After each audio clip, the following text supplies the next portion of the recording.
let's try to add emotion to that.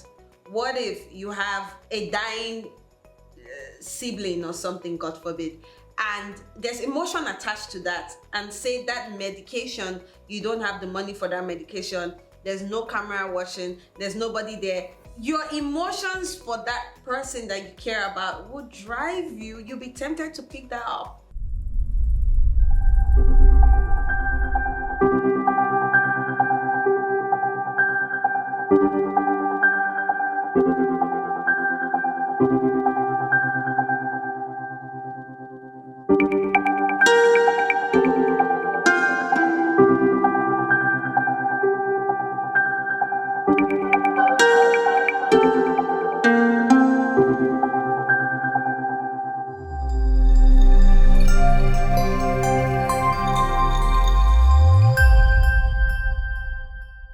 Hello and welcome to the show.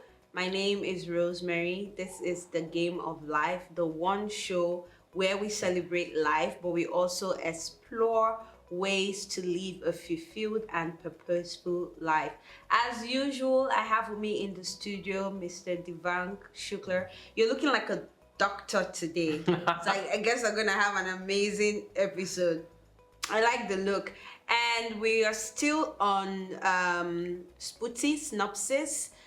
We've gone a long way in the book. Again, I hope that you're reading the book as well as watching the videos that we put out.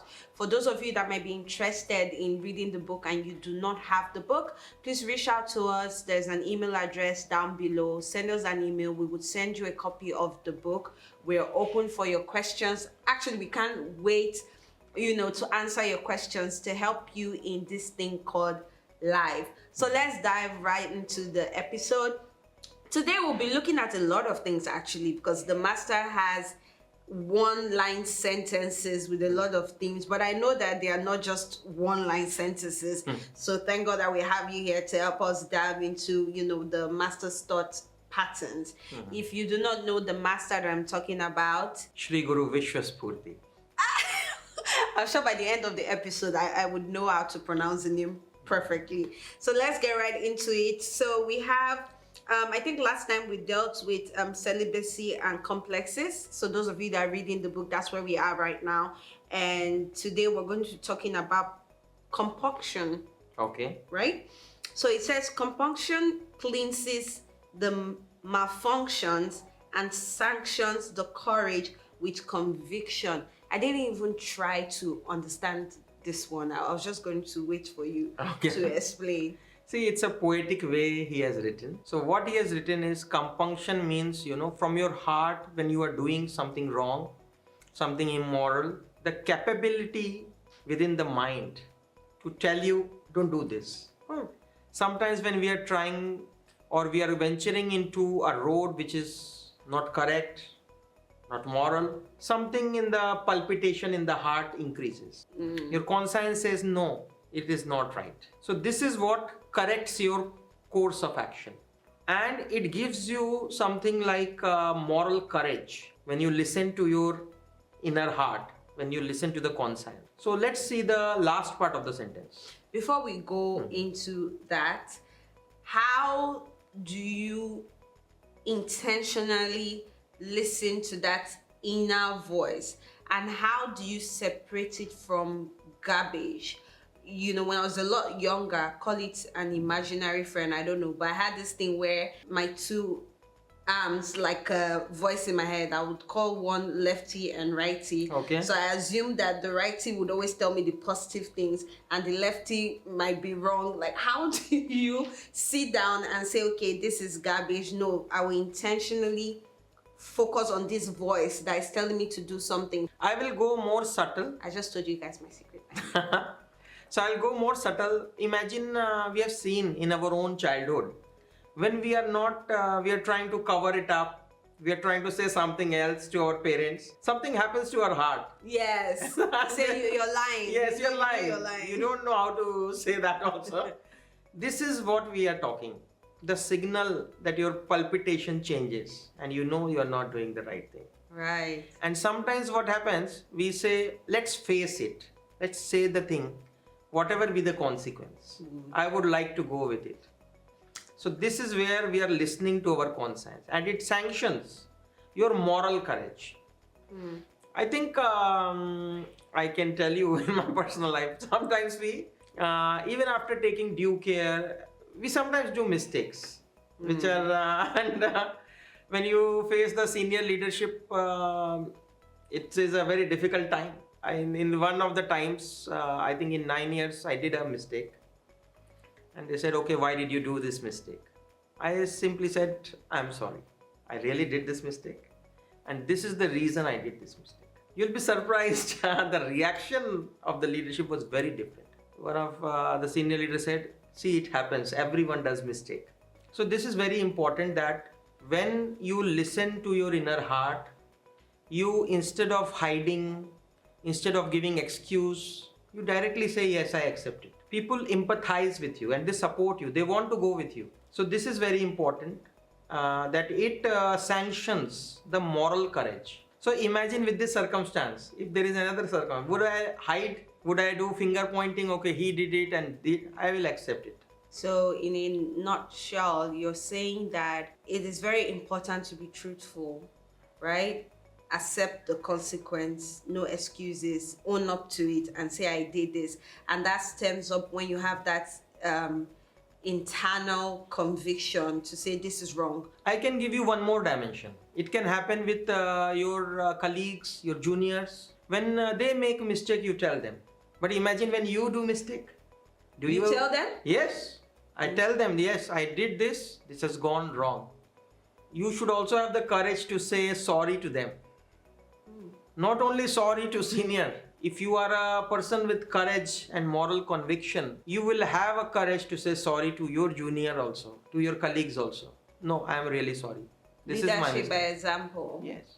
Okay, so I think that explains COMPUNCTION. I hope I'm pronouncing this word well.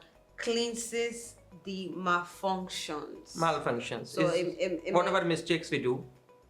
Okay. And it says, and sanctions the courage with conviction. So exactly this what I have explained. It identifies where we are going wrong. It's a self-compass.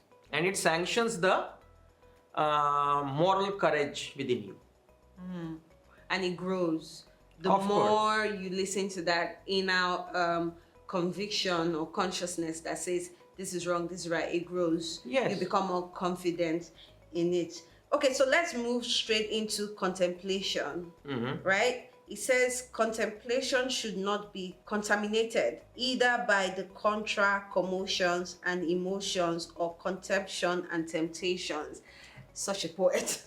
Yes, it's a poetic way to say, but it is very important, contemplation. So concentration is a situation where you were getting 10 thoughts, but you started focusing from 10 to 8, 8 to 7, and then finally 2 to 1. If you are on to one thought, we can say you are in the state of concentration. A stage above that is contemplation. So contemplation is a stage where you are at one thought, but you are going deep into that thought. So it's a very important step in personal growth. So when you are doing contemplation, when you are doing deep thinking, when you are doing self-review for one's own performance and growth, it should not be polluted by internal emotions, external factors. Okay, what he will say, what she will say. It should be an objective analysis. You're the one in the situation. It's really hard to say you're going to be objective, especially when you're trying not to allow external factors play. In our evaluation, in our view of seeing things, we sometimes give too much weight to one variable. Imagine what he will say is you have given a weight of 10 out of 10. While the other factors were also there and you hardly gave them, 1 or 2. And you were totally molded or you can say oriented in a particular way of thought. But the moment you write, okay, these are the factors, these are the pros and these are the cons, these are the factors which also can be considered as positive. You are doing an objective evaluation. So the pro and cons list is a good activity to do? Very good activity to do. And another thing you must have seen in other books, you must have seen that a friend is a friend who tells you your mistakes in personal. Is not a friend who unconditionally supports you even in your wrongdoings. He stops you that, okay, this will not help you to grow. It may be bitter words. He may not like it. You swallow it. But this is very important in a long lasting, strong friendship where somebody gives the honest feedback. So, an objective evaluation is where you yourself review with honesty. Okay, so it says it should not be contaminated either by the contra commotions and emotions or contemplations and temptations. Let's talk about temptations. What does he mean? Why did he use the word temptations there? Temptations can be anything. Imagine temptation, a person has gone to mall and he has a temptation to pick one more thing and has a temptation not to pay the bill for it. Imagining the cameras are not working or imagining or rationalizing. But what is the morality behind it? It has a cost and why don't you pay for it? And if you will not pay, the person who is doing the billing has to pay from his or her salary. There's always consequence. It's always a consequence. So why don't we stick to the right way? So those temptations that you have the opportunity and you can take this opportunity at the expense of other, or even if it is not at the expense of other, would you like to do it? Let's try to add emotion to that. What if you have a dying sibling or something, God forbid, and there's emotion attached to that, and say that medication, you don't have the money for that medication, there's no camera watching, there's nobody there. Your emotions for that person that you care about would drive you. You'll be tempted to pick that up. This, I would say, most of the frauds in the world are done using this method of rationalization. They try to support a wrong thing by putting the circumstances into that way. But it's still wrong. It is still wrong. I can give you one example. In a store I went, we passed through without doing the billing because some biscuits were at the below of my baby cart. But the moment I saw, I said, no, go back. You can see the smile in the face of the billing person. That she said, this would have been deducted from my side. It's very nice. The smile is more than the cost you could pay. And since if you think this is rationalization, maybe the biller also has some person. So the other person, no matter how you look at it, somebody is being, affected. Yes. But it's not a dead end. The thing is, you have to give an honest try. I think in one of our episodes, you had said that there's always a way. Yes. If you try to look for it, there's always a creative way. Yes. I enjoy contemplation. So we're going to go to the last phase. We've gone through compunction, contemplation. Now we're going to go to confidence. I like it. I want us to, dive straight into it. So I'm going to give it to you to read confidence. Okay. I think they really enjoy it when you read. Okay, is it that? Okay. Go ahead raising your head. So I think this is very important that whatever we do, we should have self-respect and pride of whatever we do. Pride does not mean you are blowing your own ego, but you are enjoying and you feel respected in doing that job. Wow, okay. So go for the job with confidence. Then he writes Platonism and pessimism. Both are de trop. So Platonism means idealism. You have set a kind of ideal. This is where we have to go. Or you are into a deep negative mold from a consequence perspective. You are fearing. So both are not helpful. And what Sri Guru Vishwaspurti writes, they can deprive and deteriorate the determination. So the drive to do things, the determination, that will go down. If you do an idealism, which is far from practical, or if you go into a negative mold. So this is very important, practical part. Nimbleness to adopt. Being flexible to adopt it. But we have to go to the goal with determination, and that determination will go down if you think too much of the negative consequence. Or otherwise you think of, let's imagine you are thinking you are a CEO. So the CEO should go only in a car.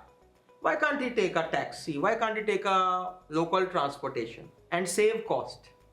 And you can see many examples all over the world, like Bill Gates, being the richest in the world for many years, have used economy class for more than 10 years. Nice.